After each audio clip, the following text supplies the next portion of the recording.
In line with SDG 11, Sustainable Cities and Communities, to best analyze the challenge of sustainable transport in my city, Yaoundé County, Cameroon, I'll talk about the global context, the statistics and issues of Cameroon, the proposed solutions, and finally, my expectations of the local pathway fellowship towards tackling this challenge.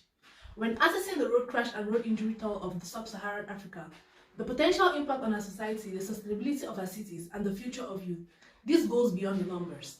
Sustainable transport is central to sustainable development. As the former UN Secretary General, Ban Ki-moon recognized it as one of the pillars of his 5-year action agenda. However, this remains as a great challenge in Cameroon, specifically in my city, Yaoundé. The impact of sustainable transport cuts across a range of SDGs, directly connecting to Target 3.6 on road safety, Target 9.1 on infrastructure, and Target 11.2, which is our focus. Target 11.2 seeks to provide access to safe, affordable, accessible, and sustainable transport systems for all. Improving road safety, notably by expanding public transport, with specific attention to the vulnerable group. The United Nations calls out for increased collaboration among multiple stakeholders and community engagement for knowledge sharing and capacity building in the transport planning process. With regards to the city of Yaoundé, there exists a noticeable gap in attaining safe mobility and resilient transportation in line with SDG 11.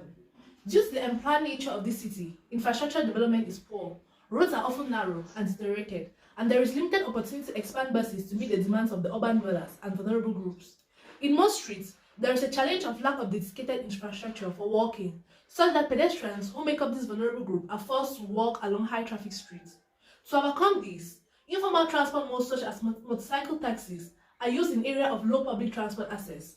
However, this creates the problem of congestion, pollution, and increased road crashes. It is worth mentioning the recent increase in fuel prices in Cameroon, which will most likely push the population to public transport and walking, which is good, considering climate action and green sustainable modes of transportation. Even so, the infrastructure are not designed in such a way that it promotes this, especially in settlement areas like Simbok and Kwabang, just to name a few. Looking at the country's road safety profile to begin with, the World Bank Group and the Global Road Safety Facility 2016 statistics, it was reported that Cameroon has no lead agency, and in order to produce strong positive road safety outcomes, strong management is needed.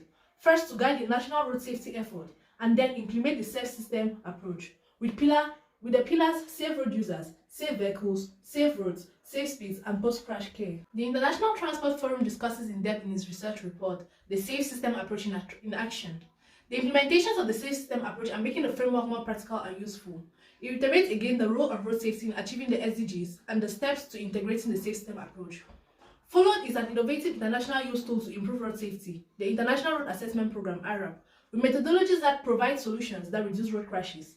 According to the latest metrics quantified on safer roads, in Cameroon, there is no local RAP present, with 0 km road star rated. This is tempting to draw the conclusion of limited or no informed decision-making on road interventions to improve road safety. The metrics also reveal the prospective outcomes of investing in the road infrastructures, with a save in annual fatality of 2,392 amongst others. As a way forward and proposed solution, the creation of a road safety lead agency, preferably one associated with IRAP, that is a local RAP, which does not limit itself to road safety alone, but sustainable transport as a whole. It extends to improving community engagement and ensuring coordination action on the part of stakeholders, decision makers, and local governments.